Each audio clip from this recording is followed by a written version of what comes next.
That is a really awesome question. And it's one I think everyone should ask themselves. What do you hope your influence is, right? Because when you ask me that question, I start to do this ticker tape inventory of like, well, how am I influencing people? I hope that it's this, but is it really? So let's kind of talk about influence.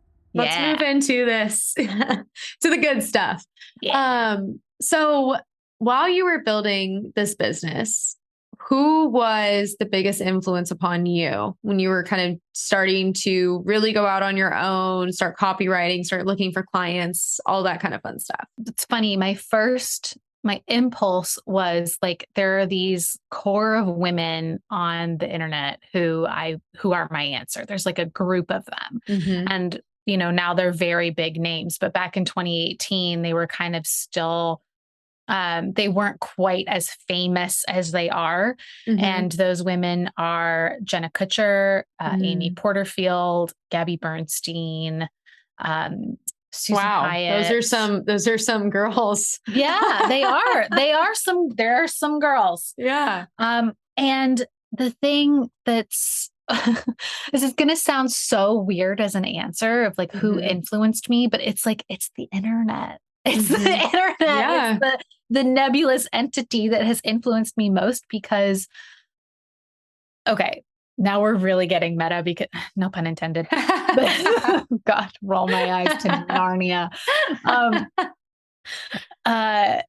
The word influence, right? We are influenced constantly by our surroundings.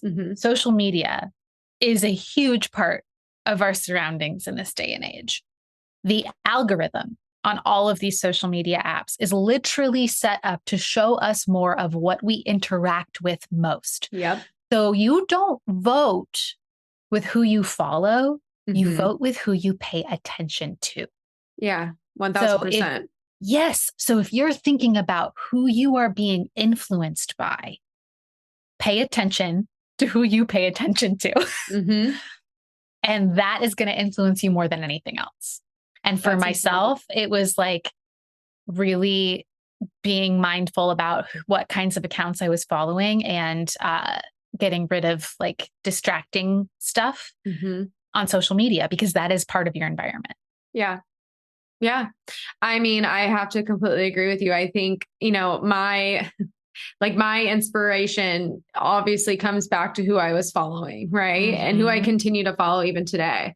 I'm super, super, super lean with who I follow. And like, I maybe don't always unfollow, but I definitely mute. Huge fan of the mute option, especially on Instagram. Love. But I love that. And I think the internet influenced you. I think that's the most truthful answer anyone's ever said on the show, but it's so honest. And the internet made me do it always. But it's real, right? Like we're both from San Diego. One of my biggest influences, especially, early on, was Lauren Everett Bostic from the Skinny Confidential. Yes. I think that watching her become such an icon, being self-made in the beginning, even though I'm running a marketing agency and she's more of this personal brand influencer creator, it still lit me up in so many ways to kind of watch her walk through this. Right. And also Gabby Bernstein, big fan, Jenna Kutcher, also big fan. So I'm right there with you. So kind of as you kind of like move through this, what are some ways that you feel like you're influencing your own community? Because you're doing a lot of conversation on, I feel like copywriting is like the ticket that pulls people in, but you're talking about mindset. You're talking about building their confidence. You're talking about how you're teaching people how to learn who the fuck they are. Yeah. There's a lot of deeper learning in your business and a lot more influence that you got going on than just, outsourcing your copy, your blogs or your emails.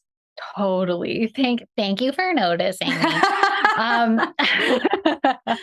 That is a really awesome question. And it's one I think everyone should ask themselves.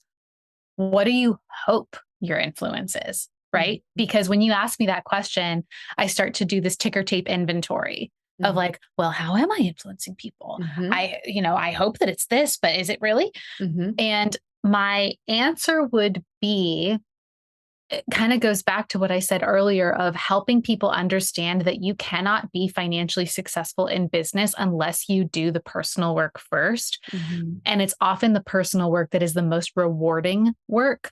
And if you don't do that first, then you're building your business on sand, not on a solid foundation. So what I hope is that I influence people to not take business quite so seriously. I think there's a lot of fun that gets lost because we're so hyper focused on like being successful and being a buttoned up LinkedIn person instead of being like, you know what's really fun? Not working on a Wednesday because you don't feel like it and you've got a pipeline of clients who will wait. Yeah. That's fun. Yeah. You know what's fun? Doing the thing you actually like doing and can do quickly because it's your area of expertise, not because it happened to be a job description that you found yourself in. Yeah. That's fucking fun. Yeah.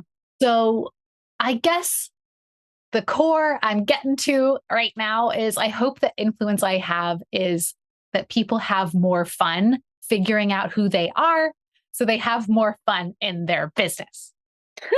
I mean, I love it. It's really funny because I think that we do lose a lot of that. We lose a lot of that play, that insightfulness, and even that creativity, right? Because we're constantly living with a standard of success that we vision in our own head. But I love the way that you put that. And I also think that that's a real true testament to like who you work with and your clientele and also just who you are within your business. Thank you. The thing is I don't want to sound like it's toxic positivity either though, Sure. because, I also understand there are very real, very scary parts of being your own boss. And I think some people might find it interesting to know that that mindset comes from codependency recovery. So there's an amazing book called Codependent No More by Melanie Beattie. And if you're a person who tries to control things around you by behaving in a certain way, look into it. Oh, wow. And one of my favorite parts of reading that book for the first time was there was a line in there that recovery is fun, that it is so fun to have that moment where you're like, oh, this 6 months ago would have triggered me into a shame spiral, or this a year ago would have been enough to make me stop trying to build this thing I'm trying to build. But because I've done this work and because I've done this recovery, which is very hard, now I'm in a place where I can have fun. Wow. That's incredible. I love that. And I feel like I'm just seeing so many visions of my last year, like pop up through my eyes, because I feel like you're exactly spot on. I think that the biggest thing in business is that it pulls out every bit of us. It tests our character, it tests our insecurities, it tests who we are and how we sit with ourselves on a day-to-day. And it's very challenging. So I think that you're spot on when you're saying like you have to do this inner work in order for you to move and to grow to the next level or to have a business or to grow that business, right? Because it's, especially as a solopreneur, especially as, an entrepreneur or someone that constantly is moving themselves to these more ambitious states or levels, we are constantly challenged and we're constantly kind of looked at, whether it's from our team or from our clients. And there's something where you have to have a deeply grounded sense of self and sense of, I don't know if it's love for yourself or confidence is the right word, but there's something inside of you that you need to have that's very, very grounded in that because it will be tested. And that's also, I think, where you're saying like that fun gets to be kind of celebrated because you're like, wow, like, look at how exactly like what you said, look at that would have triggered me. Now this doesn't, now I've worked through that. I've moved through a lot of that work that I've, been dealing with. Totally. That's a beautiful way of putting it.